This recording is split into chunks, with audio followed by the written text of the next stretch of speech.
Season 3 episode 3 start होता है और हमें तोर्तुगा दिखाया गया है एक बार में।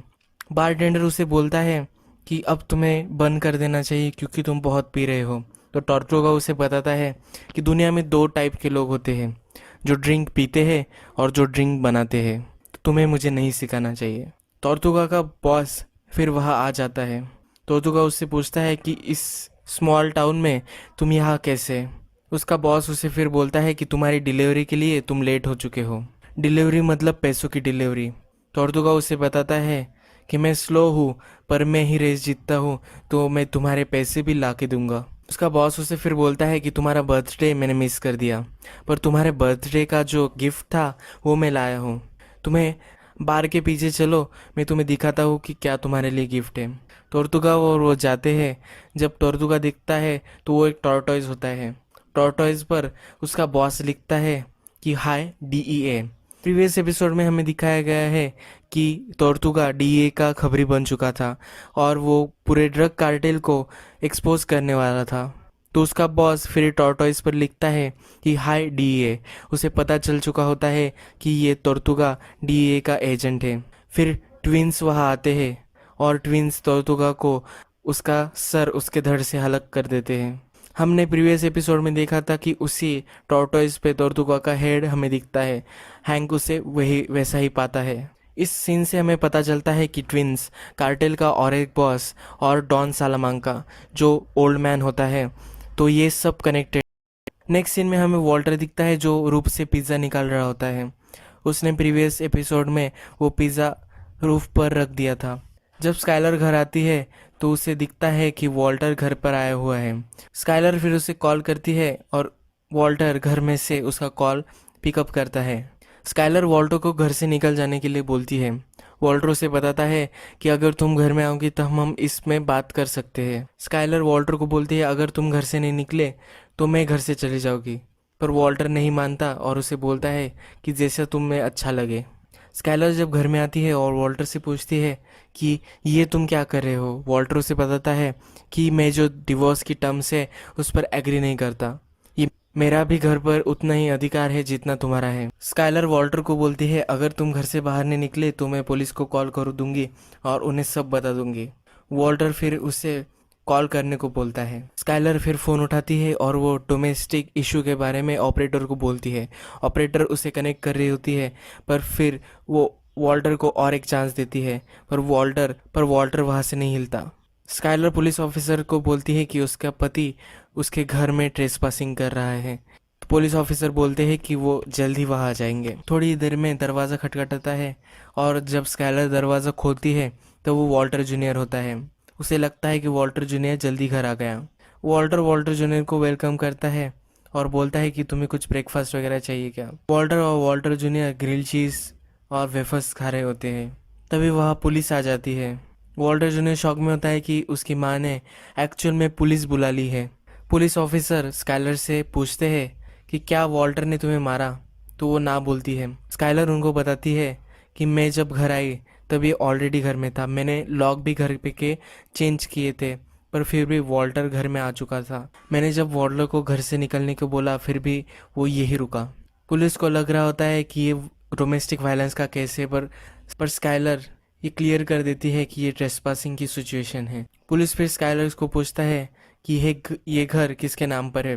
स्काइलर बताती है कि ये घर हमारे दोनों के नाम पर है। वो फिर उसे पूछता है कि क्या तुम लोग डिवोर्स्ड हो, तो स्काइलर बताती है कि हम उसकी प्रोसेस में हैं। फिर ऑफिसर उसे बताता है कि वॉल्टर ने कुछ भी इलीगल नहीं किया, ये उसका ही घर है और ये वहाँ रह सकता है। अगर फिर भी उसको तुम्हें घर से बाहर निकालना होगा तो तुम्हें मुझे और कुछ बताना होगा। अगर उसने कुछ क्रिमिनल एक्टिविटीज़ की है, अगर तुम्हें उसके बारे में पता है तो तुम मुझे बता सकती हो, तो मैं इससे काम चला लूँगा और वॉल्टर को मैं घर से बाहर निकालूंगा।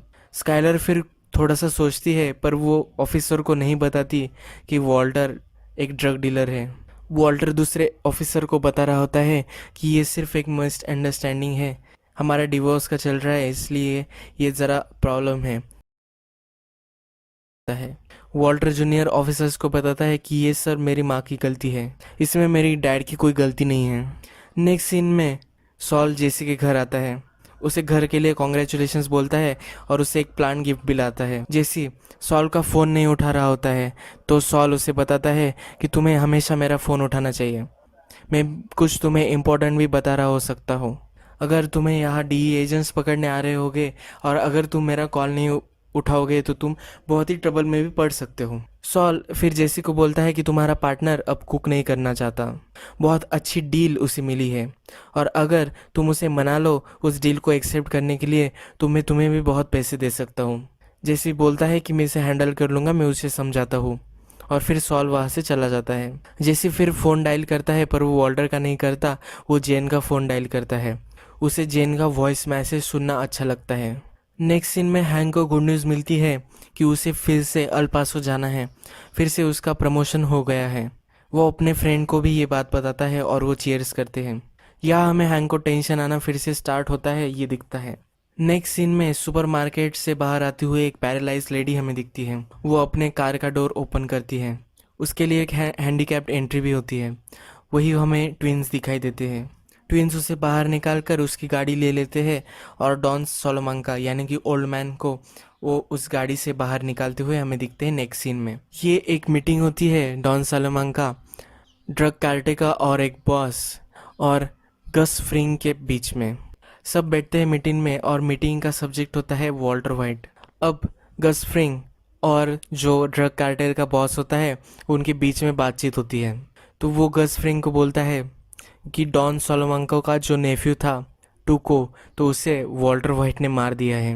वो उसे अपने बच्चे जैसा प्यार करता था और अब तुम उससे बिजनेस कर रहे हो। वो उसे ये भी बताता है कि वॉल्टर वाइट को अब हमें मार देना है। जो ट्विंस होते हैं उन्हें वही काम होता है वॉल्टर वाइट को मार देने का। गस उसको सपोर्ट नहीं कर रहा होता कि मैं वॉल्टर वाइट के साथ बिजनेस में हूँ और जब तक ये बिजनेस ख़त्म नहीं हो जाता तब तक हम उसे नहीं मार सकते। जब मेरा उससे बिजनेस ख़त्म हो जाएगा तब मुझे उससे कुछ लेना देना नहीं, तब आप आराम से उसे मार सकते हो। सोलोमांको को बहुत वहाँ से गुस्सा आ जाता है और वो बहुत ज़्यादा घंटी बजाने लगता है। फिर गस फ्रिंग और कार्टर का बॉस वो दोनों वहाँ से बाहर चले जाते हैं। गस फ्रिंग को फिर वो समझाता है कि तुम्हें इसमें नहीं पड़ना चाहिए। मैं इन दोनों ट्विंस को समझा तो सकता हूँ पर वो मेरी सुनती नहीं। मैं गारंटी नहीं दे सकता कि वो वॉल्टर को मारेंगे नहीं।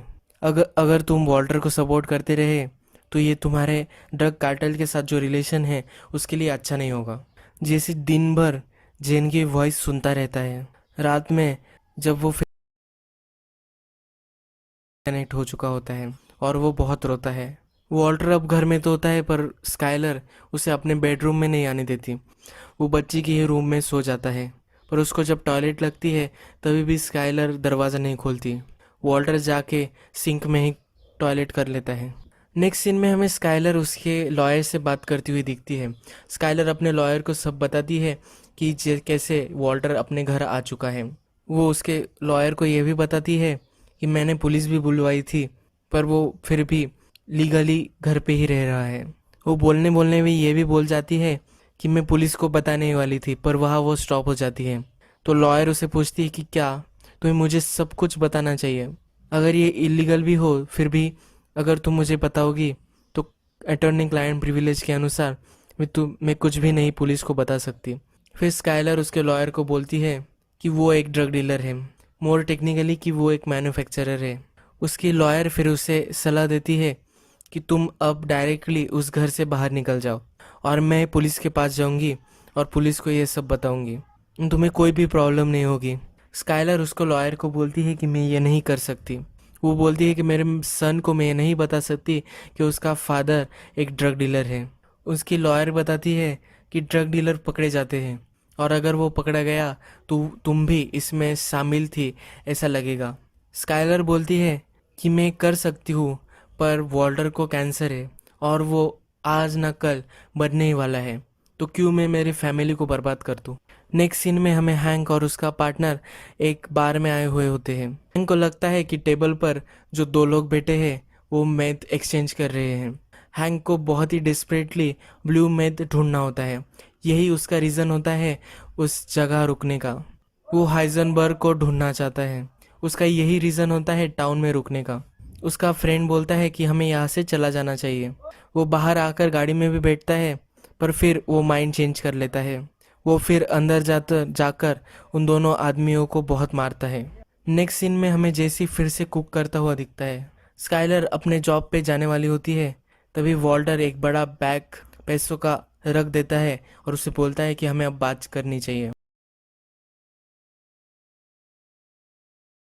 पढ़ करके नहीं कमाए हैं, ये मेरी मेहनत के पैसे हैं और यही प्रोवाइड करेंगे हमारे पूरी फैमिली को, वॉल्टर जूनियर के कॉलेज के लिए, हमारी बेटी के लिए।